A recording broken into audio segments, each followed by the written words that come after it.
You said you have not changed your calendar? My calendar has not been changed since the season.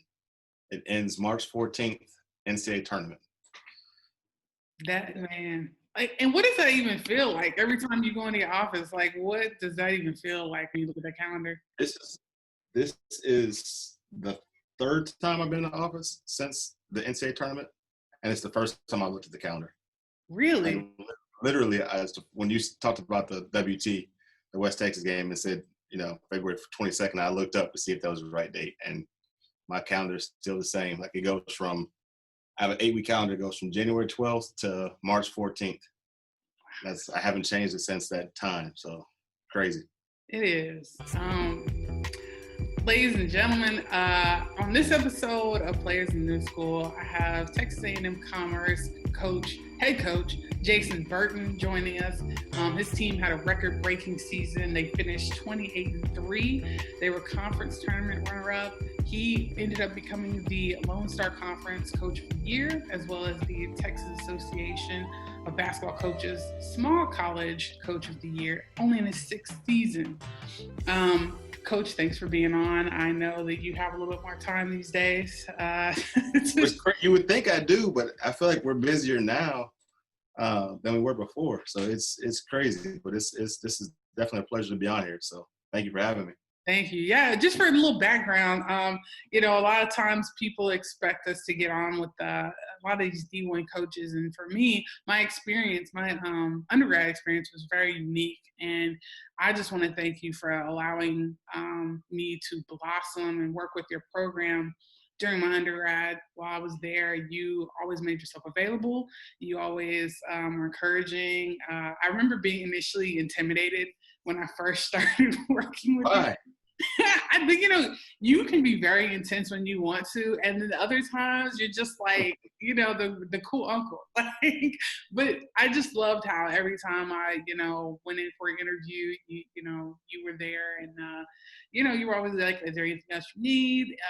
Even the last time I was out there back in February, it was always a pleasure. So thank you for being on.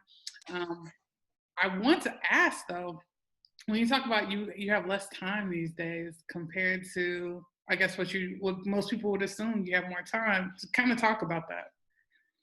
I mean, so you're so used to just having your players come to the office. You're used to being able to walk out to the floor. You see your whole team. You see your staff. If I need something from, the men's coach, I walk over across the gym. If I need something from my trainer, like you're able to talk to people very quickly. And I can have relationships, and I can hit a bunch of people, all at once.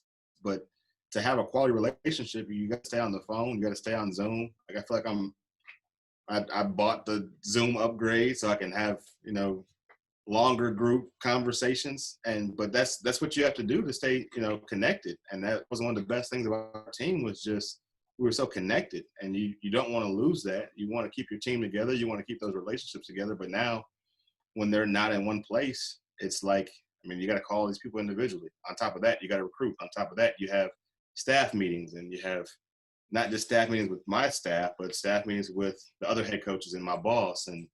And you're still trying to do other things, stay connected with donors. And then on top of that, I'm at home a lot with my son. I have a 10-month-old.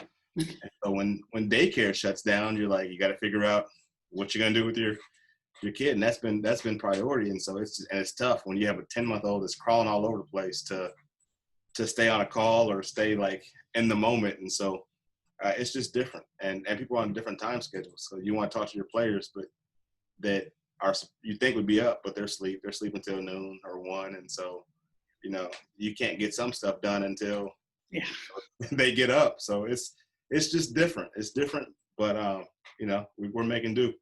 Yeah.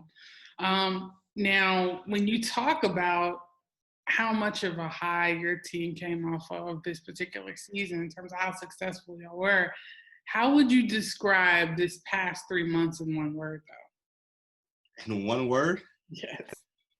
Unreal. Unreal.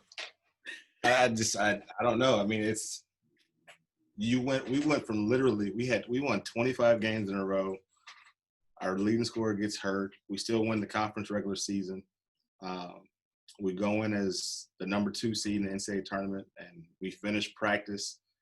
And then I check my phone, and they canceled the NCAA tournament. And you're just like, what is going on?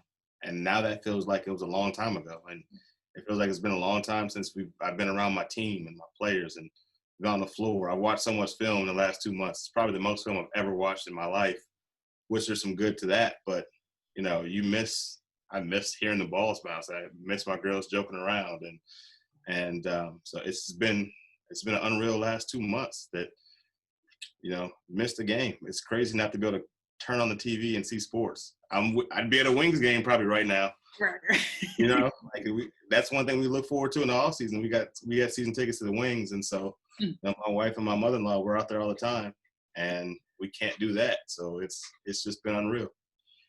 How when you think about how unreal it is, even on like more so on the pro level, and I think baseball is going to suffer because when you think about the pro summer sports, baseball and obviously the WNBA, one of the things that was discussed is that the potential where women's sports is going to take a real hit. What do you think about, especially with the WNBA really trying to figure out what they're going to do at this point? Obviously, a lot of those seniors that graduated now got drafted. There have been tons of cuts, as we've seen over the past couple of days. So can you just kind of talk to what women's sports is going through right now? It started before this, though. It started with Kobe, because Kobe was such an advocate for the WNBA, and that loss I thought was just monumental for women's basketball. But you know what? I think in the long term, it actually could be something that's beneficial for women's sports. And I say that because I think we're starved right now. And I think the longer this goes on, the more we're starved for sports. And I think people are appreciating it more than ever. Even the people that were, you got a lot of basketball players that are women's basketball players that are, at least in college, college and high school, that they like it when they want to do it, but they don't love it. You know what I mean? And now they're like, now that they can't have it, it's like, man, I miss basketball. And it's different. Like, it's a different appreciation for it. But I also think that just overall, like, man, people want sports. And I think we were getting to a place, especially in the women's basketball community, that I think that we're at a point where women's basketball was finally starting to get respected at a higher level. And I think what they did with all the negotiations in the last CBA and, higher payment and all that and better travel, I think the game was going to be really good.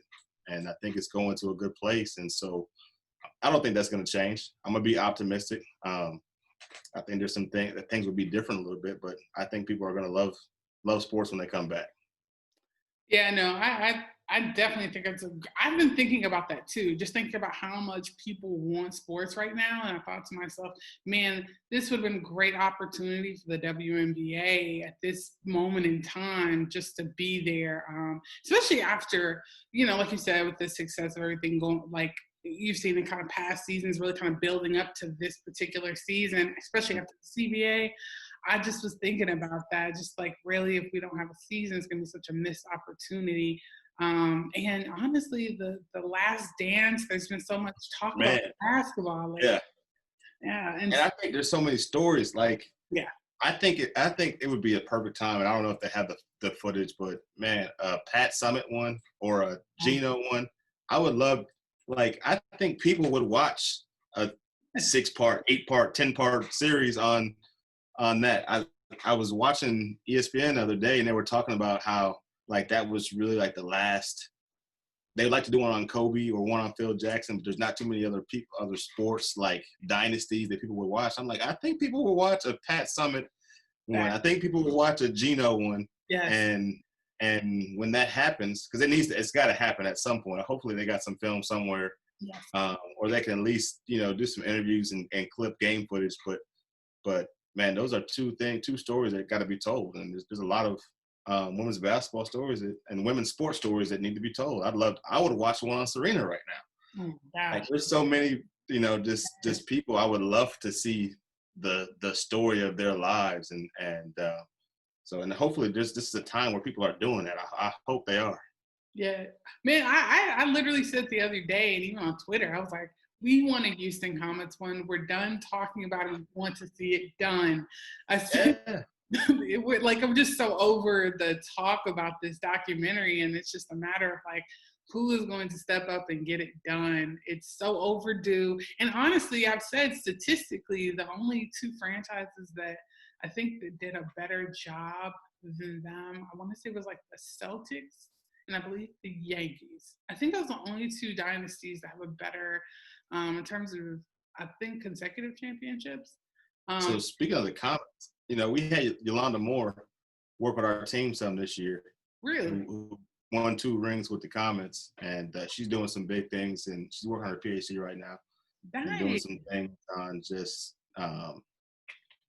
player communication and just coaching players nowadays and relationships, and she's doing a lot of great work right now. So it's fun to see her on this side of she coached and now she's still involved in sports and doing some things at a high level, and she came in to help us at a time where kind of the Christmas break where it was a great time for her to kind of feed into our team a little bit, and her winning ways continue to rub off on us. So I would love to see a Houston Comets deal too. I was in Houston at the time when they were winning. So really, yeah. That's interesting. I didn't know you had like Houston roots and were doing things. Just a little bit. Nice. It was actually I moved there when the Rockets first won back-to-back. Okay. I would love to see that story too. Like as we talk about the Last Dance, like you didn't talk about they never really mentioned the Rockets because that's the team that won when Jordan wasn't winning. 94-95 was the Houston Rockets. But that's a whole other story. I would love to see that though. Definitely. Now you're going back to talking about your team's success, and when you said like in March when y'all were picked as the 2 seed going into the NCAA tournament, huge. When you look at your team's success, what made this particular group so special? Man, there's a lot, and this was a special group, but there was a lot of coming into this. And I think when you look at last year's team, it's the first time we got into the NCAA tournament in a long time, second time in school history.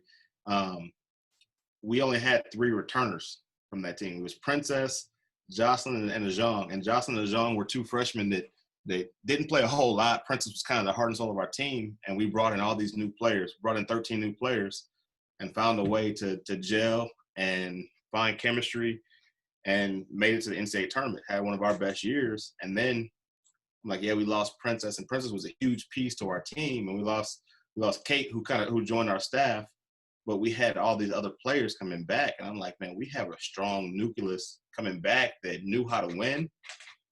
They knew the expectation of everything. And, the only question mark going into the season was the point guard spot, really. And that was just because Princess had been on the point guard for so long for us. But we had recruited Madison Glass the year before and didn't need a point guard. She was a junior, and we signed her knowing we had Princess to be a senior, but she just was a winner. We signed Alexis Jones, our wing, and every time I went to watch San Jack, this girl, Madison Glass, was just making winning plays. And so I'm like, we got to have her. Like, we just need to have her on our team. And she ended up being a catalyst for us this year. Like, she ran the show, and she ran the show because she knew exactly how. She took the reins and really did a phenomenal job this year.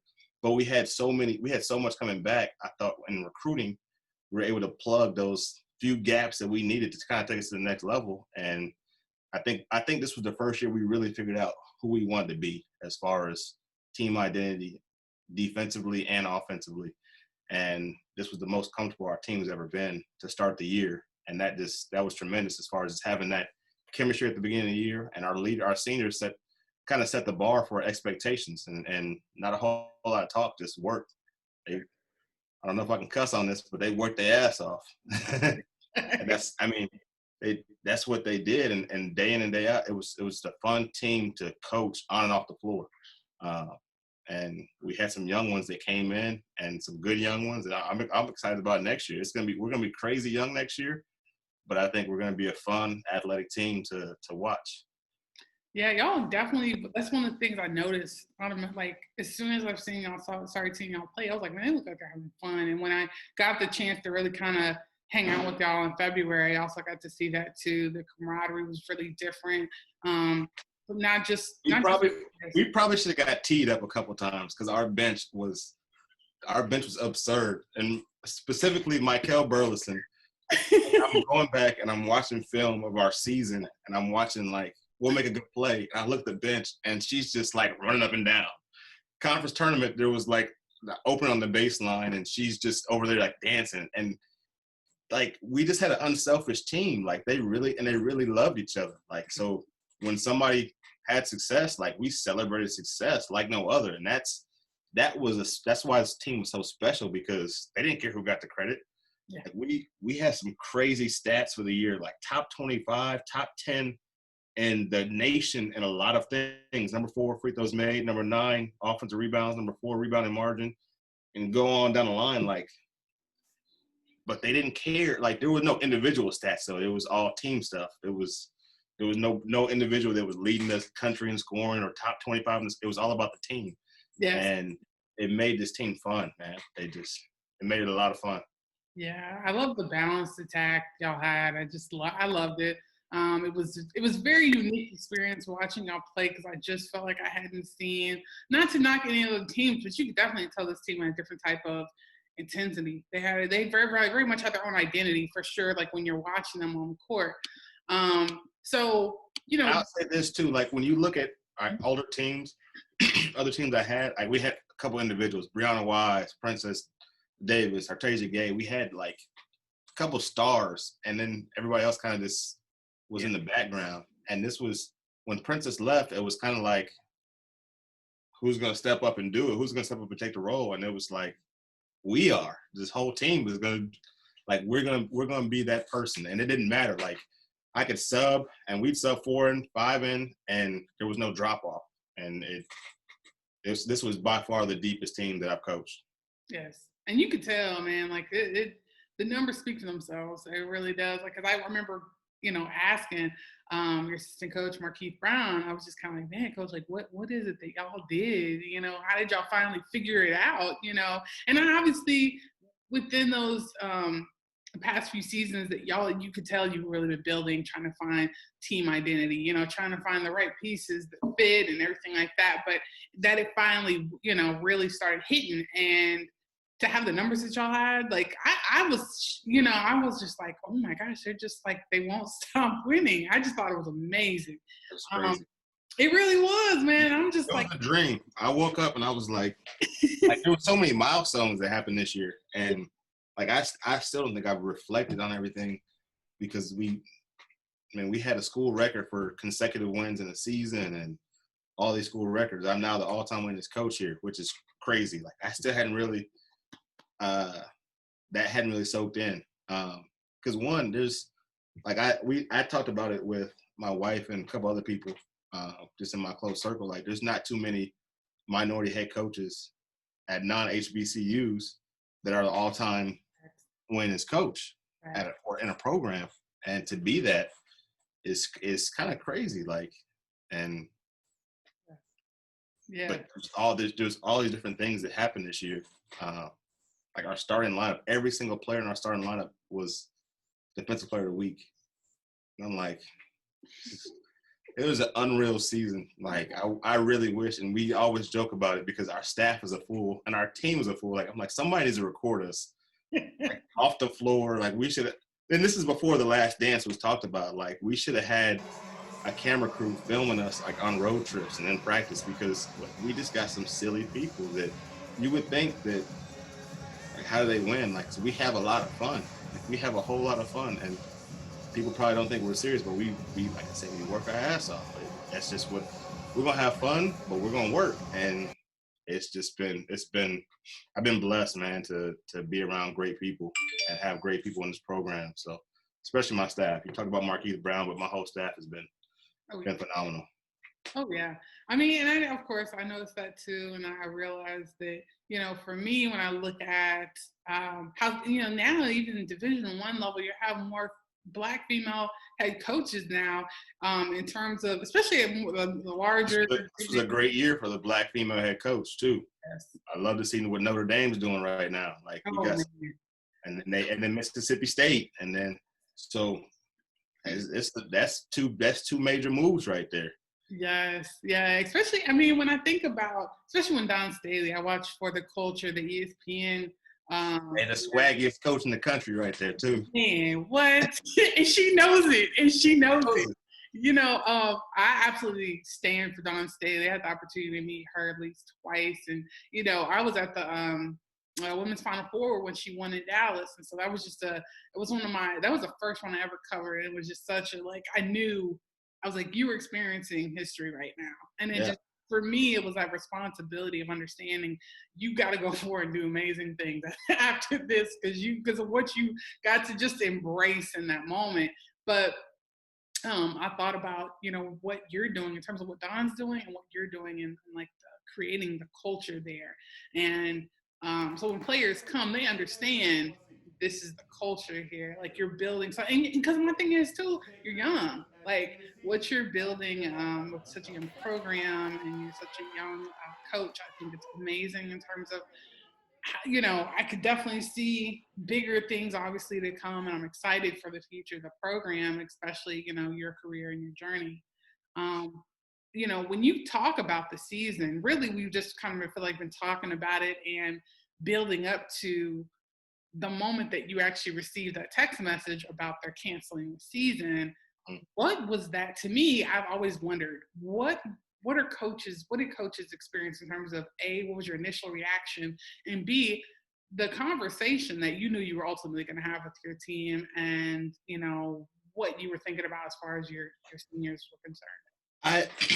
I think we kind of saw. I think I kind of saw it coming a little bit once the conference tournament ended, and then you just started hearing things. And I'm sitting in the hotel room, and I'm watching ESPN, and then you see Rudy Gobert's got it. I'm like, it's over. Yeah. Like it's over now. Like, and I know that we didn't get the text right then, but like I didn't feel good going to practice the next day because I'm like, I knew in my heart it was going to be over, and I'm just like, how do I tell the girls? Like, what are we? And so I kind of softened the blow, and I tried to tell them, like, ladies, I don't think this is going to happen. And at first, we got the message that we were still going to play, but they were limiting the number of people that were going to be there. So it was only going to be every player had like 4 passes or something like that, and so you could have 4 people, and so it was going to be less than 200 people at the game, but. Once that happened, and I'm like, I just then the NCAA or NBA canceled like the rest of the games that night, and then you started seeing conference tournament being canceled, and I was like, this it's over. And the hardest thing was that telling the seniors because their first question was, well, do we get this year back? And I'm like, I don't know, and it's still tough because you see some of the spring sports. Softball got a year back. Track and field got their years back. Baseball got their years back.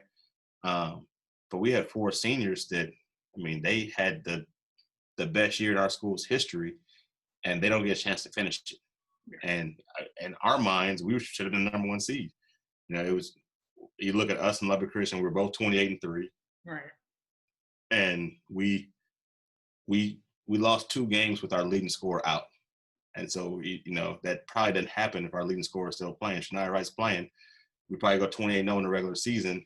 And even if we lose them in the conference championship, we're 30-1. Mm-hmm. And so we felt like we were the number 1 seed and felt like we had a chance to win a national championship. And that's what we've been talking about. That's been the dream for the longest. The conference championship is one thing, and that's great. But we won a national championship. And we thought I felt like we had a team that was put together to do that. And then to tell your seniors who have been a part of this magical season that they don't get to finish it, it's always going to be something they look back. We look back the rest of our lives and like, what if? Right. What if? And that was the hardest thing. I knew, we got players coming back that are going to be good, that are special, and we'll continue to um, build on what we've done this year. But those 4 seniors, like that was the hardest thing was to tell them and to not be able to have an answer, not be able to say, hey, you get to come back next year and play. Yeah. Because I can't even begin to imagine.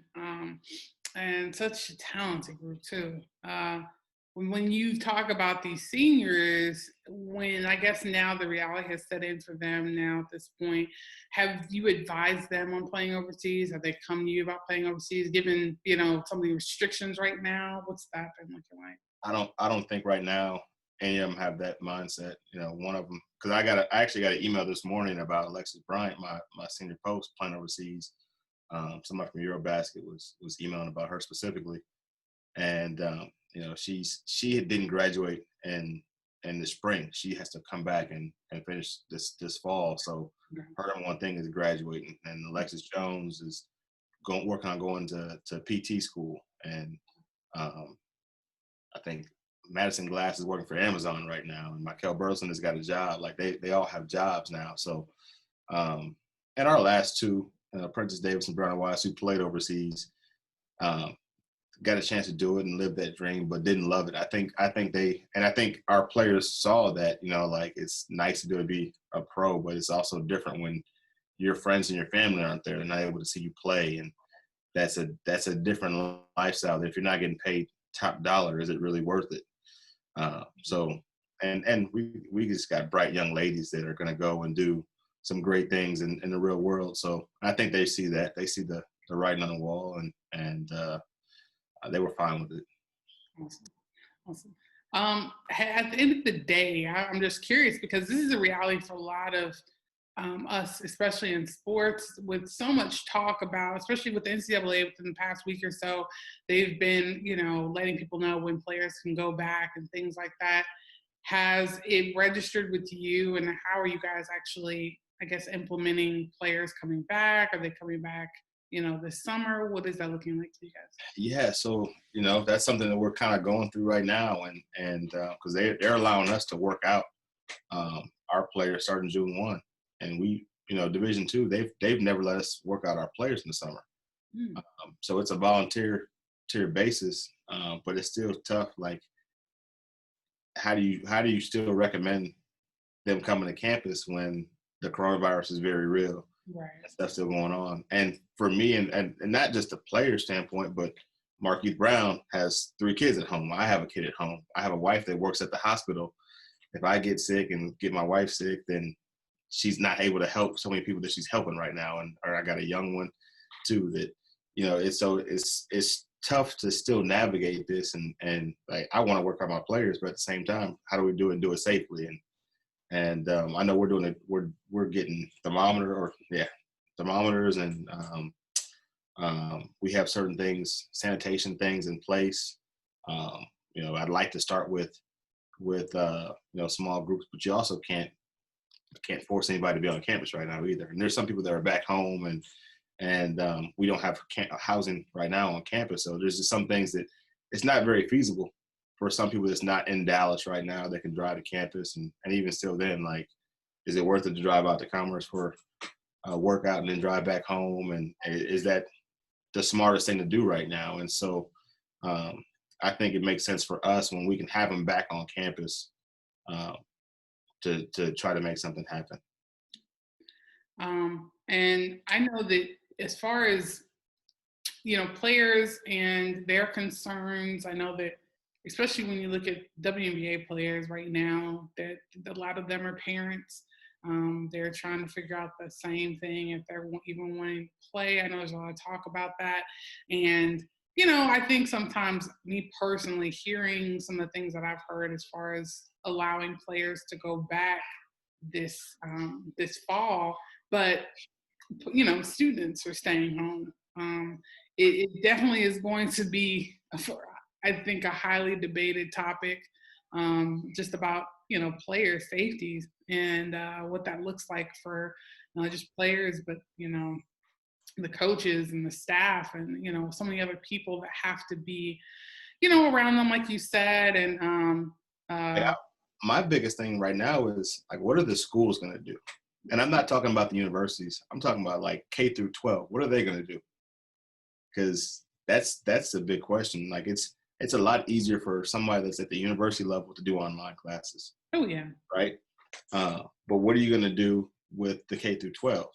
Because that's going to be a lot of things. We're talking about players and all that, but if coaches who have kids that they're not going to school, Exactly. what are they going to do as far as watching their kids and all that, and their kids going to school or doing homeschool? Yeah. So I think that's been a lot of the talk has been, well, if colleges don't have kids on campus, do we still have sports? And the University of Michigan the other day just said they're not going to have sports if people aren't on campus. There's just a lot of questions that still have to be answered, and it's we're slowly but quickly getting up on August, and as June quickly approaches, and I don't know, we're going to see spikes in numbers, I'm sure, the next couple of weeks as Memorial Day weekend has happened, and there were all kind of parties and everything else. And so it's just, you got to be very flexible during this time. But I'm just praying that we can find a safe and smart way to get things going again. And at some point, you're probably going to have to take some risk, but do it smart, Yeah. But we'll see. You're definitely waiting on the NBA or the WNBA to kind of come up with a plan, or NFL. I think a lot of people will follow suits of what these professional sports organizations do. I totally agree. I'd be curious to see what that even looks like, given that, I mean, even when you're looking at professional sports, they're talking about isolating. And I'm thinking, Right. so how do you isolate, at the college level, though? Like, that to me is Right. the logistics of it is so difficult. And, I'm really curious to see what the fall is going to look like, as far as, because I've said this consistently. I was like, people are upset now. Imagine how upset they're going to be when they find out we're not going to potentially have college football. Or, and like, they're just, because for me, it's just so mind boggling how this is all played out. But I'm just like, y'all want to have your summer, you want to have your like random Memorial Day holiday, but I'm just like, long term, what does this look like? So I think I'm skeptical about a lot of things coming up and how different sports is going to look like after all this is said and done. And I'm really hoping, because I understand, like I've always been such an advocate for women's sports, because I know what sports can do for us in particular in terms of allowing us to see the world and just being Right. exposed to so much. And so knowing that that's definitely potentially going to take a hit, it's something. I'm for it though. So I honestly, I am for it. If we go online, and it's just the athletes on campus, and we can isolate, that way, I'd be for it. And you can live stream all the games, because I think you can do some things with travel and other things smart. We've already worked out plans for if we're on the road that we wouldn't go to any restaurants. We go, order to go on everything, and kind of eat at the hotel and keep everybody in the hotel and only go to the game, back, and so you can do things in a smart manner, that don't necessarily have to get as many people involved. But if you can kind of monitor, your players, then I think you can do some things in a smart way. But it's going to be about what the NCAA and what universities allow you to do. I think you can restructure conference tournaments and things like that, where because we've already reduced the number of games, Division II. So we've gone from 22 max is now. You can only play 22 games, minimum of 15 games. So you're reducing travel, you're reducing some of your costs, but and limiting exposure, I guess. I think if we can find ways to do it smart, I'm all for it. But I'd be for it if players aren't on campus too. So we'll see what happens, man. Again, I'm gonna keep being optimistic, because you and me both need jobs, right? We got to keep this thing going. And I think about this, man. There's so many things, like, so what if there's not a football season, right? Or a basketball season? So what do you? And even like if it goes into the spring. That's a long way away. I definitely think we'll have spring sports. I definitely think we'll have basketball, even if it's pushed to January. But if for whatever reason you don't, like you look at softball and baseball and track, they got those years back. Well, if you don't have a track season and softball season in the spring for whatever reason, do they get another year back? And now there's 6 classes worth of students on campus. And for football, like that's a lot of seniors that do they get their year back to come back? And then is there an NFL draft of kids that didn't play? You know, like so it's just a lot of questions that happen if you don't have a season. So it's going to be interesting, and it's going to be tough too. It's going to be interesting if they try to push football to the spring, or push all the fall sports to the spring, because there's a lot of campuses that can't have. How are you going to have football going on, basketball going on at the same time? Man, it's gonna be like a double. We try to pull double headers and stuff. Like it's just crazy. You talk about working at an admin, but not just admin and athletic trainers. You talk about just time, because if you have a shared facility for anything, so it'll be interesting to see. Yeah, that's why I keep saying I'm so curious to see what sports looks like after this, but like how we're like transforming and how we're evolving as this whole thing is unfolding. Because for me, the biggest thing is there's not being any. I'm going to be pretty strong about this position. With there being no vaccine, I think all of it is a liability, obviously, but it's just so dangerous. And for me, it's so unfortunate because, so many kids, as you and I both know, it's like so many kids go to college just to, get their education from sports and get a degree behind sports. So for me, I'm just kind of like, it's unfortunate to see that some of this will be the reality for so many students. And I'm wondering how many coaches are having to switch up and change a lot of this, because a lot of kids, like when you were saying the K through 12, a lot of them that's been a whole nother headache. Just listening to friends of mine who are actual teachers, K through 12, just listening to a lot of them and stuff that they're having to go through. I know there was one school district who hadn't heard from like 700 kids or something like that. Wow. Because they didn't have any of the resources at home. And it's like, man, so it'll be really interesting to see how all this plays out. But, again, Coach, I could not be more grateful. I thank you for taking the time out. Thank you to your wife for being on the front line in terms of everything she's doing, along with everyone else on the front line. Congratulations again. I'm looking forward to the next season y'all do have. And, excited about what's in store for you. Let's pray it's this year, man. We need it. We need it. But like you said, we need it safely and smartly, because I have a different perspective with my wife. We're at the hospital because it's never ending. Like, I know people have been itching to get back out and to do things and have this normal life. And I think if you're not around somebody that's works at a hospital or is involved in some, like, then you can kind of be blind to a little bit. Like, you're not really thinking. But every day she comes home and she's taking scrubs off and before she comes in the house and stuff like that. And it's still high priority for her. It's high. Like, she's like, man, the cases are just going up as people are going out. And I think we just get so wrapped up in, ourselves and what we want that we forget that, like, there's really still a pandemic going on. And some people are they need it. They need to work, and I get that. But we just got to find ways you can work, but just people, man, just the clubs and the parties and the mass gatherings that aren't very smart. Because it's one thing that if you get it and you don't care, but if you get it and give it to somebody else, we still just got to be smart about this whole deal. And that's something that colleges, I'm sure, are taking into consideration as school gets back, because you got all these people that you hadn't seen in so long, and you want to hang out, and that'd be tough to control. So we'll see what happens. Yeah. Well, I pray that y'all stay safe. And you too.